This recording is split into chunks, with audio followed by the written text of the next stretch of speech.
Pwani community as well. Kawadhi wuodha Safaricom mano M-Pesa wuoth mar M-Pesa sokoni ochieng' chopo gi kaka kawuono nyasi no masidho higni 18 mar M-Pesa pacho kano chope gwenge ma Kayole, Mwiki kod Githurai. Kambi mar Safaricom kod kambi mar fombo mar All Media Services pango wuodhni kuom dwe achiel mangima gi paro magoyo ne joma tiyo gi Safaricom erokamano e gwenge mopogore opogore. Joy Solo miyoler.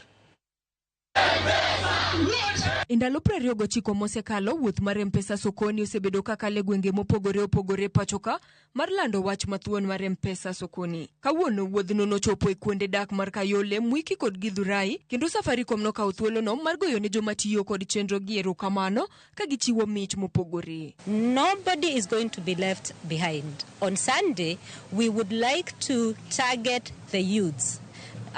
Our commitment is to continue to build the youth, to showcase your talent. We know you have got so much to offer.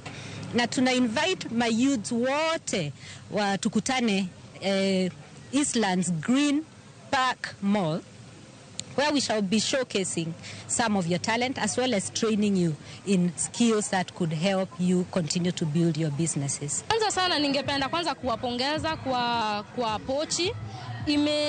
To save hapo pa ku reverse pesa. Sasa pesa yetu haipotei, hatuogopi kuinvest in our business. Julendo Nyakalondo mar Citizen kod Ramogi FM no medo lando weche mag M-Pesa ka Safaricom medo morgi oganda maromo milion 50 pachoka. Kwa upande mmoja Safaricom katika kuadhimisha miaka 18 ya M-Pesa wanaweza kukutana na wateja wao na pia vile vile kuwajuza kuhusiana na huduma mpya ambazo wamezindua katika kusherehekea kuadhimisha miaka 18. Wuoth mar M-Pesa igeno ni biro chopo giko kiny ka gilimo Country Bus, Rongai, Kiserian kod Ngong.